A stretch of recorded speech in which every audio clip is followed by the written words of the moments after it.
এই দুনিয়ার পুরো জীবনটা এটা হচ্ছে লালসাময় একটা জীবন, লোভ, মরিচিকা, মায়াজাল। এই মায়াজালে আমরা আটকে আছি, ফলে মৃত্যুর কথা আমরা ভুলে গিয়েছি।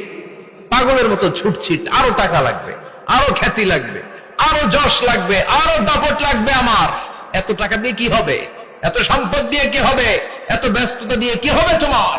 স্টপ, থামুন, অনেক হয়েছে। আন্না, থামুন, take a rest, take a breath and think about death. Think that you have to go back to your Lord. একটু বসেন না, একটু ভাবেন যে আমাকে চলে যেতে হবে, চলে যেতে হবে। এই কোলাহল, এই ব্যস্ততা, এগুলো থাকবে, থাকবো না আমি। সাইয়েদনা ওমর ফারুক বলেছেন, মুতু ক্বাবলা আন তামুতু, মরার আগে একবার মরো। হাসিবু ক্বাবলা আন তুহাসাবু আলাইকুম, তোমার হিসাব নেওয়ার আগে তুমি একবার নিজের হিসাবটা করো না। কাগজ বের করে একটু লিখো না কি কি ভালো কাজ করছিলা, যেগুলো দিয়ে নাজাতের ওসিলা হতে পারে, 1 2 3, আর কি কি আকাম কুকাম করছো দেখো না, লিখে দেখো তোমার অবস্থাটা কি। মরার আগে একবার মরো। মরার আগে খাটের মধ্যে শুয়ে শটান করে চোখ বন্ধ করে একবার মরার ভান করে দেখেন কেমন লাগে। চোখটা বন্ধ করেন আর ভাবেন আপনি নাই, কি কি হতে পারে ভাবেন। আপনার ছেলে মেয়েরা কান্না জুড়ে দিবে, আপনার প্রাণের স্ত্রী বিলাপ শুরু করে দিবে, বন্ধু বান্ধবের চিৎকার আর মাতম, স্থানীয় এলাকার মসজিদে ঘোষণা, অমুক এলাকার নিবাসী অমুক ভাই অমুকের ছেলে অমুক দুনিয়ায় নাই। সব আত্মীয়রা চলে আসবে, ফেসবুকে স্ট্যাটাস দেয়া হবে, সবাই সবাইকে জানাবে বিকাল 4টায় অমুক হাই স্কুল ময়দানে আপনার জানাজা। ছুটে আসবে, সবাই ছুটে আসবে আপনাকে শেষ বিদায় দিতে, গুড বাই জানানোর জন্য, আল ওয়াদা, বিদায় জানাতে আসবে সবাই। 4 তাকবীর দিয়ে আপনার জানাজা হবে, অশ্রুসিক্ত জানাজায় আপনার বিদায় হবে। কাঠের খাটিয়ার মধ্যে করে কাঁধে তুলে আপনার কবরে নেওয়া হবে। আগে থেকে খুঁড়ে রাখা কবরটার মধ্যে আপনারে বিছিয়ে দেয়া হবে। বাঁশের কচি দিয়ে তার উপরে মাটির চাপা দিয়ে সব চলে যাবে। ভাবেন না একবার চোখ বন্ধ করে, this is the circle of life, this is the nature of life. এটা সবার হবে, আমার হবে, আপনার হবে। এত মায়া, এত ভালোবাসা কই যাবে? কেউ থাকবে না, সবাই আপনার অন্ধকার কবরে রেখে দিয়ে চলে আসবে। উপরে বাঁশের কঞ্চি, তার উপরে মাটির চাপা, অন্ধকার আর অন্ধকার। এই অন্ধকার যেন শেষ হতে চায় না, শুধুই অন্ধকার, ঠিক কিনা? এজন্য আমাদের চলে যেতে হবে। দাদা গেল, চাচা গেল, মামা গেল, আমাদেরকেও যেতে হবে, জোরে কোন ঠিক কিনা? একদিন মাটির ভেতরে হবে ঘরে মন আমার, কেন বন্ধ দালান ঘর, প্রাণ পাখি উড়ে যাবে পিঞ্জর ছেড়ে।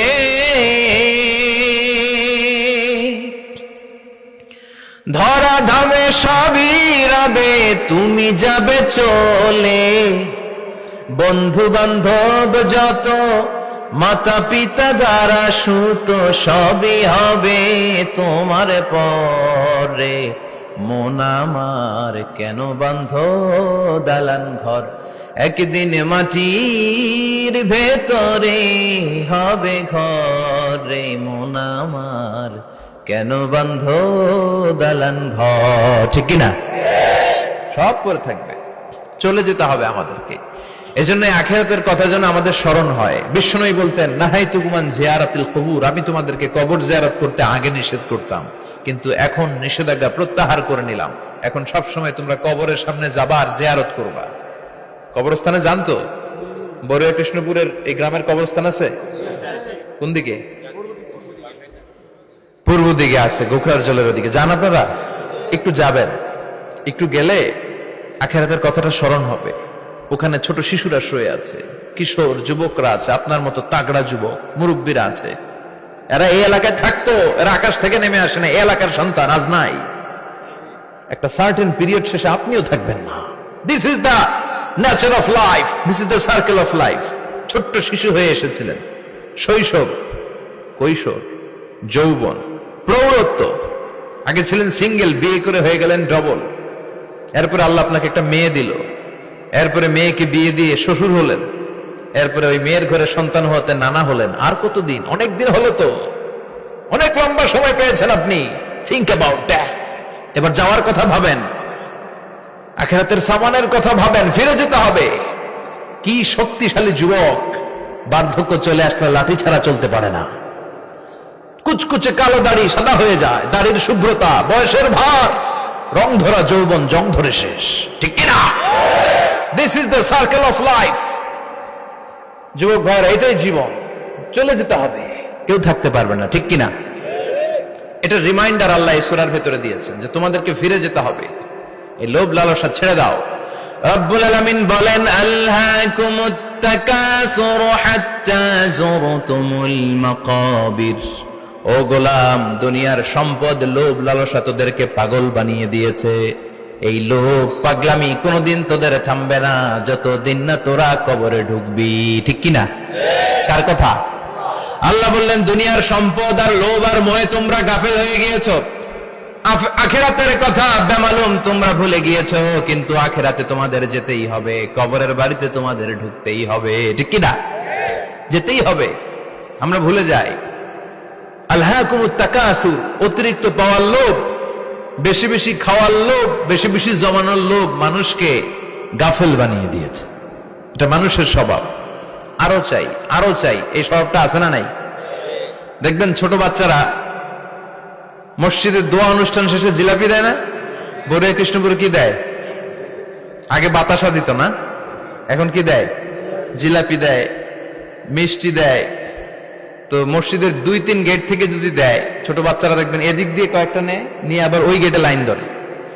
ওর হাত হলো ছোট হাত, ওর হাত ভর্তি জিলাপি, আর নেওয়ার জায়গা না, এরপর আরেক জায়গায় লাইন ধরছে, আরো লাগবে আরো লাগবে, এই আরো আরো আরো চাই, এই স্বভাবটাই মানুষকে কুড়ে কুড়ে শেষ করে দিয়েছে।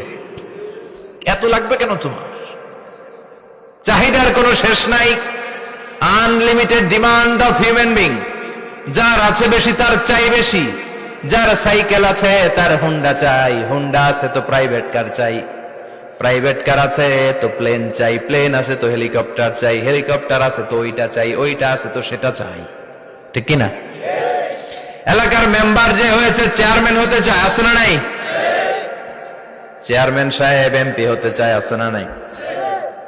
এমপি সাহেব মন্ত্রী হতে চায়, আছে না নাই? মন্ত্রী সাহেব প্রধানমন্ত্রী হতে চায়, আছে না নাই? কিন্তু এই দেশে সুযোগ নাই, কথা কন। এই দেশে প্রধানমন্ত্রী সিলেক্টেড, 2-3 জনের বাইরে কেউ প্রধানমন্ত্রী হতে পারবি না, ঠিক কিনা? আমার এই জীবনে তো আমি 2-3 জনই দেখলাম। বেগম খালেদা জিয়া, মাননীয় প্রধানমন্ত্রী শেখ হাসিনার ছোট্টবেলা দেখেছি এরশাদকে, আমরা তখন ছোট। তো মানুষের চাহিদার কোনো শেষ নাই, যার আছে বেশি তার চাই বেশি। এজন্য বিষ্ণু বলেছেন, উনজুরু ইলা মান হুয়া আসফালা মিন, তোমার চেয়ে যে খারাপ আছে ওর দিকে তাকাও। ওয়ালা তানজুর মান হুয়া আ'লা মিন, তোমার চেয়ে যে ভালো আছে ওর দিকে তাকায়ও না, তোমার চেয়ে যে খারাপ অবস্থানে আছে ওর দিকে তাকাও। অনেকে নিজের অবস্থান নিয়ে সুখী না, এরকম আছে না নাই? আল্লাহ আমার এটা দিল না রে, ওইটা দিল না রে, পাইলাম না রে, কিচ্ছু হয় না, কি করব জীবনে, হতাশ। আসলে আছে কিন্তু অনেক, কিন্তু শুকরিয়া নাই, ডাকাত, ঠিক কিনা? নিজের অবস্থান নিয়ে সুখী না, কিন্তু অনেক লোক আছে তারা আপনার অবস্থানে পৌঁছতে চায়। তাদের দিকে তাকিয়ে দেখেন, আপনি যে অবস্থানে আছেন এই অবস্থানে পৌঁছাটা অনেকের কাছে স্বপ্ন। তারা প্রতিনিয়ত সংগ্রাম আর স্ট্রাগল করে যাচ্ছে আপনার অবস্থানে পৌঁছতে, আর আপনি এটা নিয়ে সন্তুষ্ট না। শেখ সাদির নাম শুনেছেন? বালাগাল উলা কাশাফাত দুজা, এই কবিতাটা রচয়িতা, ইরানের বিখ্যাত এক কবি। উনি একবার আর্থিক সমস্যার মধ্যে দিয়ে সময় কাটাচ্ছেন, টাকা নাই, পয়সা নাই, পায়ে দেওয়ার মতো জুতা নাই। উনি খুব দুঃখ পেলেন, হায় রে, আমি ইরানের এত বড় কবি, আমার পায়ে দেওয়ার মতো জুতা নাই। দুঃখ ভরা মন নিয়ে রাস্তায় হাঁটতে বেরোলেন। হাঁটতে হাঁটতে হঠাৎ দেখলেন একটা লোক শুয়ে শুয়ে কাঁদছে, ওই লোকটার 2টা পাই নাই, পাই নাই। উনি সেজদায় পড়ে গেলেন, আল্লাহর কাছে ক্ষমা চাইলেন, আল্লাহ অনেক দিয়েছো, শুকর আলহামদুলিল্লাহ। এজন্য যেই পরিস্থিতিতেই থাকি না কেন আমরা কি পড়বো? জোরে বলেন, কি পড়বো? এজন্য আল কানাতু মিনাল ইসলাম, অল্পে তুষ্ট থাকার নাম হলো ইসলাম। সম্পদ লাগবে কিন্তু সম্পদের পাহাড় লাগবে না, ঠিক কিনা? অল্প খান, অল্প পড়েন, অল্প জমান, অল্পের ভেতরে বরকত ঢুকায়া দিছে কে? দেখবেন যাদের সম্পদ অল্প তারা সুখী বেশি। জরিপে এটা দেখা গিয়েছে, অনেক সার্ভেতে এটা এসেছে, যারা সম্পদশালী এরা দুঃখী বেশি। এদের দুঃখ বেশি, টেনশন বেশি, খুব স্বাভাবিক। টাকা যার বেশি, রোগ তার বেশি। টাকা যার বেশি, টেনশন তার বেশি।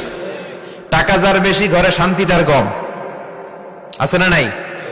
ঘরের ভেতরে অশান্তি, ছেলে কথা শোনে না, ছেলে টানে গাঞ্জা, মেয়ে করে পরকিয়া। আছে না নাই? স্ত্রী কথা শুনে না, ভালোবাসা নাই, ঘরটা জাহান্নামের টুকরা।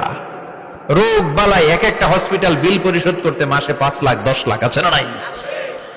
কিছু খেতে পারে না, ডাক্তার একেবারে ডায়েট মেনু বেঁধে দিয়েছে। Diet, very diet menu.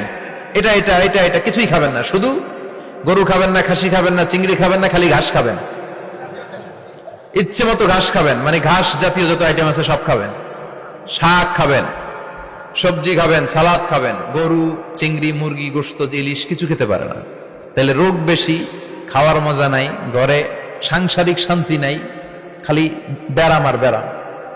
ঠিক কিনা? কিন্তু সম্পদের পাহাড় ঘটেছে। আর অল্প যারা খায়, অল্প পড়ে, রিক্সাওয়ালা, কুলিওয়ালা, অল্প বেতনের চাকরি, কিন্তু হক হালালি মেনে চলে, দেখবেন শান্তি আছে অনেক। হ্যাঁ, বাসা ভাড়া দেয়, ফ্যামিলি চালায়, বাচ্চাদের স্কুল বিল, এরপরও মাস শেষে 1-2 হাজার টাকা হাতে থেকে যায়। আর ওর প্রতি মাসে 10 কোটি টাকা ইনকাম, তারপরও ব্যাংকের ঋণ আছে না নাই? সুখ কারে বলে? কিভাবে আপনি সুখকে ডিফাইন করবেন? সুখ তো টাকায় কিনা যায় না। শান্তি টাকা দিয়ে হয় না, শান্তি দেওয়ার মালিক কে? শান্তি আছে অল্প খেয়ে শুকর করার মধ্যে, শান্তি আছে আলহামদুলিল্লাহর মধ্যে। চিল্লায় বলেন ঠিক কিনা? এজন্য অল্প খাবো, অল্প পড়বো, অল্প জামাবো। অল্পের ভেতরে বরকত দিয়েছে কে? দেখেন, ধনী ভাইরা খেতে পারে না, কিন্তু রিক্সাওয়ালার কি সমস্যা হয়?